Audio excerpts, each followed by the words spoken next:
ಸ್ವಲ್ಪ ಏನೋ ಕಾಂಗ್ರೆಸ್ಸಿಗರು ರಾಹುಲ್ ಗಾಂಧಿ ಅವರು ಏನೋ ಆ ಮುದ್ದೆಗಳಿದ್ದ ಅವತ್ತಿನ ಡಿಮಾನಿಟೈಸೇಷನ್ ಆಗಿರ್ಬೋದು, ಬಡತನ ಆಗಿರ್ಬೋದು, ಮತ್ತು ಅವರೊಂದು 15 ಲಕ್ಷ ತಂದು ಕೊಡದೆ ಹೋಗಿದ್ದಾಗಿರ್ಬೋದು, ನಿಧಾನಕ್ಕೆ ಆಗ್ತಾಯಿದ್ವು 2019 ಇಶ್ಯೂಗಳು. ಅದರ ಪುಲ್ವಾಮಾ ಮೇಲೆ ಏನು ದಾಳಿ ಆಯಿತು, ಆ ದಾಳಿ ನೆಪ ಹಿಡ್ಕೊಂಡು ಏನೋ ಮೋದಿಜಿಯವ್ರು ಎದ್ದರು, ಅದು ಏಕದಮ್ ಹಿಂದೆ ಸರಿಸೋಗ್ಬಿಡ್ತು. ಎಂಟಿ ಇನ್ಕಂಬನ್ಸಿ. ಆದರೆ ಈ ಸಲ ಎಂಟಿ ಇನ್ಕಂಬನ್ಸಿ ಹಿಂದೆ ಸರಿಸುವಂಥದ್ದು ಯಾವ ಘಟನೆ ಆಗ್ತಾಯಿಲ್ಲ. ಮತ್ತು ಅವ್ರ ಮ್ಯಾನಿಫೆಸ್ಟೋನು ಒಂದು ಸರಳ ಒಂದು ಯಾವುದಪ್ಪ ಹಿಂದಿನ ಏನು ಘೋಷಣೆ ಮಾಡ್ಕೊಂಡು ಬಂದಿರ ಅದೇ ಘೋಷಣೆ ಮುಂದುವರೆದವು. Modi guarantee, B J P guarantee ಅಲ್ಲ, ಮೋದಿ ಗ್ಯಾರಂಟಿ. ಅಂದ್ರೆ ಏಕಮೇವಾದ್ವಿತೀಯವಾದ ನಾಯಕ ಮೋದಿ, ಅವರೊಬ್ಬರೇ ಡೆವಲಪ್ ಆಗ್ತಾಯಿದ್ದಾರೆ. ಇವತ್ತು ಸೋಲು ಗೆಲುವು ಅವರ ಕಾರಣ, ಗೆದ್ದರು ಅವರ ಕಾರಣ, ಸೋತರು ಅವರ ಕಾರಣ ಅನ್ನೋಂಥ ಪ್ರಸಂಗ. ಹೀಗಿದ್ದಾಗ ಮತ್ತು ನಿಧಾನಕ್ಕೆ ಜನನು ಮೋದಿಜಿಯವರ ಎಕೋದಿಂದ ಒಂದು ವಾತಾವರಣದಿಂದ ಪ್ರತಿಧ್ವನಿಯಿಂದ ಹೊರಗೆ ಬರ್ತಾಯಿದ್ದಾರೆ. ಹೊರಗೆ ಬಂದ ಇವತ್ತು ಮುದ್ದೆಗಳು ಭಾಳ ಆಗಿಬಿಟ್ಟಿದ್ದಾರೆ. ಯಾಕಂದರೆ ಒಂದನೇದು ನಿಮಗೆ ಗೊತ್ತಂದ್ರೆ ನಿರುದ್ಯೋಗ ಮತ್ತು ಬೆಲೆ ಏರಿಕೆ, ಇವೆರಡು ದೊಡ್ಡ ಇಶ್ಯೂ ರೀ ಇವತ್ತಂತ ನೀವು ನೋಡಿರ್ಬೋದು.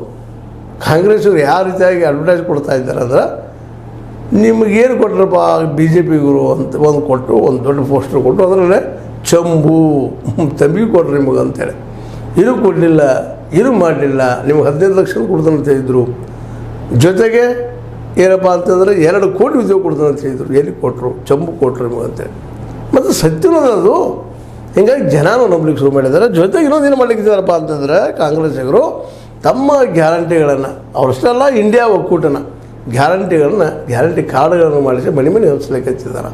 ನಾವು ಎಷ್ಟು ನಿಶ್ಚಿತವಾಗಿ ಕೊಡ್ತೀವಿ ಅಂತೇಳಿ. ಇವೆರಡೂ ಏನಾಗಿಬಿಟ್ಟದಪ್ಪ ಅಂದರೆ, ಇವತ್ತು ಜನರಲ್ಲೇ ಬಿ ಜೆ ಪಿ ವಿರೋಧಿ ಅಲೆ ಎಬ್ಬಿಸ್ತಾ ಇದೆ ಅಂತ. ನಮ್ಮ ಗೋಧಿ ಮೀಡಿಯಾದಿಂದ ಸಾಕಷ್ಟು ಅದನ್ನು ತಳ್ಳಿ ಹಾಕೋಕ್ಕೆ ಪ್ರಯತ್ನ ಮಾಡಿದರು.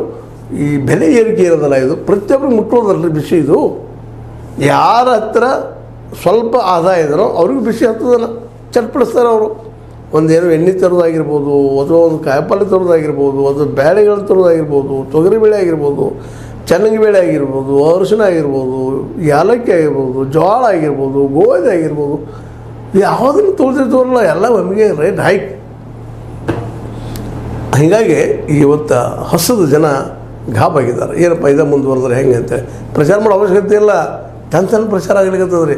ಅದ್ರ ಜೊತೆಗೆ ಈಗ ಏನಾಗಿಬಿಟ್ಟದಪ್ಪ ಅಂದ್ರೆ, ಕಾಂಗ್ರೆಸ್ನ ಗ್ಯಾರಂಟಿ, ಅವ್ರು ಗ್ಯಾರಂಟಿ ಬಂದ್ರಾಗೆ ಏನೋ ಹೋಗಿದ್ದಾರೆ ಇಲೆಕ್ಷನ್ ಕಮಿಷನ್ಗೆ, ಇಲ್ಲಪ್ಪ ಅದು ಲಂಚ ಕೊಡು ಅಡ್ವರ್ಟೈಸ್ ಮಾಡಿದ್ದಾರೆ ಹಾಗೆ ಹೀಗೆ ಅಂತೇಳಿ.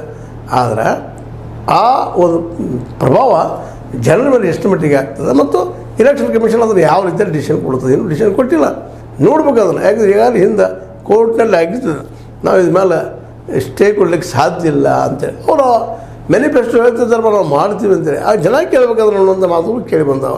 ಹೀಗಾಗಿ ಈ ಒಂದು ವಿಷಯ ಏನಾಗಿಬಿಟ್ಟಿದೆಪ್ಪ ಅಂತಂದ್ರೆ, ಮೋದಿಜಿಯವರಿಗೆ ಮುಂದೆ ಹಿಂಬಡ್ತಿ ಆಗೋದು ಕಾರಣೀಭೂತ ಆಗಿದೆ. ಮತದಾನ ಕಡಿಮೆ ಆಗೋದಕ್ಕೆ ಅದು ಕಾರಣ. ಯಾಕಂದರೆ ಯಾರು ಮತ ಹಾಕಕ್ಕೆ ಹೋಗಾರಪ್ಪ ಅಂತಂದರೆ, ಖಾಲಿ ಇದು ಜನ ಅನ್ನೋ ಹಂಗೆ ಇವತ್ತು ವಾತಾವರಣ ಅದ. ಈ ಒಂದು ನೆಲೆಗಟ್ಟಿನಲ್ಲಿ ಇವೆರಡೂ ಮುದ್ದೆಗಳು, ಎರಡೂ ಸಬ್ಜೆಕ್ಟ್ಗಳು ಜನರನ್ನ ಭಾಳಷ್ಟು ಕಿರಿಕಿರಿ ಮಾಡ್ತಾಯಿದ್ದಾವೆ, ಪ್ರಚಾರ ಮಾಡ್ತಾಯಿದ್ದಾವೆ ಕಾಂಗ್ರೆಸ್ಸನ್ನು.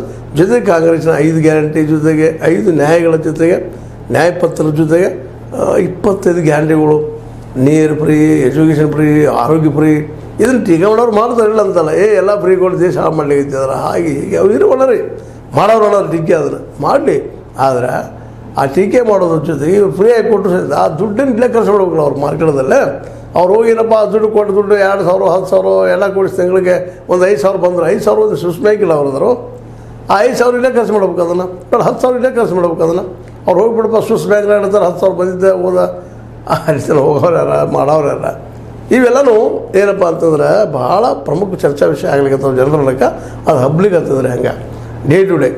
ಅದ್ರ ಜೊತೆಗೆ ಇನ್ನೊಂದು 2-3 ಏನಾಗಿಬಿಟ್ಟು ಅಂದರೆ, ಬಿ ಜೆ ಪಿಗೆ ತೆಗೆದುಕೊಂಡಂಥ ನಿರ್ಧಾರ, ಅದರಲ್ಲೂ ಇಲೆಕ್ಷನ್ ಕಮಿಷನರ್ಗಳನ್ನ ನೇಮಿಸೋದನ್ನು ಪೂರ್ತಿಯಾಗಿ ಪ್ರಧಾನಿ ತಮ್ಮ ಕೈ ತೆಗೆದುಕೊಂಡಿದ್ದ. ಈಗ ಪೂರ್ವದಲ್ಲಿ ಅಂಥ ಕಾನೂನು ಇರಲಿಲ್ಲ, ಹಿಂದಿನ ಪ್ರಧಾನಿಗಳು ಅಂತ ತಪ್ಪುಗಳನ್ನ ಮಾಡಿದ್ದಾರೆ. ಆದರೆ ಇದು ಎದ್ದು ಕಾಣೋದು ತಪ್ಪಾಗಿಬಿಡಿತಂತ ಅವರು ಹೇಳ್ಕೊತಿರ್ಬೋದು ಮೋದಿಯವರು. ಇಲ್ಲ ನಾವು ಇದರಿಂದ ಒಂದು ಕಾನೂನು ಮಾಡಿ ನಿಮ್ಗೆ ಕ್ಲಾರಿಟಿ ಕೊಟ್ಟಿವಿ ಹಾಗೆ ಹೀಗೆ ಅಂತೇಳಿ ಇರ್ಬೋದು, ನೋಡೋದಕ್ಕೆ ಸರಿ ಅನ್ನಿಸ್ತಿರ್ಬೋದು. ಆದರೆ ಇವತ್ತು ವಿರೋಧ ಪಕ್ಷದವ್ರ ಕೈಗೆ ಏನೂ ಇಲ್ಲೇ ಇಲ್ಲಲ್ರಿ. ಸುಮ್ಮನೆ ಹೆಸರಿಗೆ ಹೋಗಿ ಒಂದು ವಿರೋಧ ಮಾಡೋದು, ಬಂದುಬಿಡೋದು.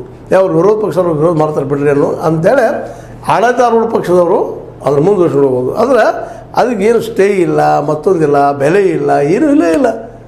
ಸ್ವಲ್ಪ ಪ್ರತಿಭಟನೆ ಮಾಡಿ ಇಟ್ಟು ಬಂದ್ಬಿಡು. ಹೀಗಾಗಿ ಏನಾಗಿಬಿಡುತ್ತಪ್ಪ ಅಂತಂದ್ರೆ ಇವತ್ತು ಎಲೆಕ್ಷನ್ ಕಮಿಷನರ್ ಏನಪ್ಪ ಅಂದ್ರೆ ನೇರವಾಗಿ ಪ್ರಧಾನಿಯವ್ರಿಗೆ ಜವಾಬ್ದಾರರು. ಪ್ರಧಾನಿಯವ್ರ ಜವಾಬ್ದಾರಿ ಅಂದ್ರೆ ಪ್ರಧಾನಿಯವರ ತಪ್ಪುಗಳನ್ನು ಎತ್ತಿ ತೋರಿಸಲಾರದ ಪರಿಸ್ಥಿತಿಯಲ್ಲಿ ಇವತ್ತಿನ ಎಲೆಕ್ಷನ್ ಕಮಿಷನ್ ಬಂದು ನಿಂತದ. ಈ ಎಲ್ಲ ಹಿನ್ನೆಲೆಯಲ್ಲಿ ಇವತ್ತು ಏನಾಗಿಬಿಟ್ಟಿದೆಪ್ಪ ಅಂದರೆ ಇಡೀ ದೇಶದ ತುಂಬ ಈ ಮೋದಿಜಿಯವ್ರ ಫೇಲ್ಯೂರ್ಸ್ ಏನಿದಾವೆ, ಬೆಲೆ ಏರಿಕೆ, ಅದ್ರ ಜೊತೆಗೆ ಬಡತನ ಹೆಚ್ಚಾಗೋದು, ಮತ್ತು ಇನ್ನೊಂದು ಮಾರ್ಕೆಟ್ ತುಟ್ಟಿ. ಈಗ ಏನು ಬೆಲೆ ಏರಿಕೆ ಜೊತೆಗೆ ಉದ್ಯೋಗ ಇಲ್ಲ ಅಂದಾಗ ದುಡ್ಡು ಹುಟ್ಟುವಂಗಿಲ್ಲ ಅಂದ್ರೆ ಖರ್ಚು ಮಾಡುವಂಗಿಲ್ಲ, ಒಂದಕ್ಕೂ ಹಿಂಗೆ ನಡೆದದ್ರಿ. ಹೀಗಾಗಿ ಈ ಮೊದಲನೇ ಹಂತದ ಈ ಲೋಕಸಭೆ ಚುನಾವಣೆಯಲ್ಲೇ ಜನ ನಿರಾಸಕ್ತಿ ಹೊಂದಿದ್ದಾರಪ್ಪ. ಇದರ ಬದಲಾಗಿ ಅದರಾಗೂ ಈ ಒಂದು BJPಯ ವಿರೋಧವಾದಂಥ ಭಾವನೆ ಜನರಲ್ಲಿ ಬೆಳೆಯಾಕತ್ತಿದೆ ಅಂತೇಳಿ ಒಂದು ವಿಶ್ಲೇಷಣೆ ಮಾಡ್ತಾ ಇದ್ದಾರೆ. ಇದು ಸತ್ಯ ಅಂತ ಅಲ್ಲ. ಈ ವಿಶ್ಲೇಷಣೆನ ತಿಳಿಸ್ಬೇಕಾಗಿದೆ. ನಿಮಗೆ ಹಿಂಗೆ ಜನ ಈ ರಾಜಕೀಯ ಬುದ್ಧಿವಂತರು ಮಾಡ್ತಾ ಇದ್ದಾರೆ ಅಥವಾ ಸೋಷಿಯಲ್ ಮೀಡಿಯಾದಲ್ಲಿ ಚರ್ಚೆ ಜೋರು ನಡೀತಾ ಇದ್ದು.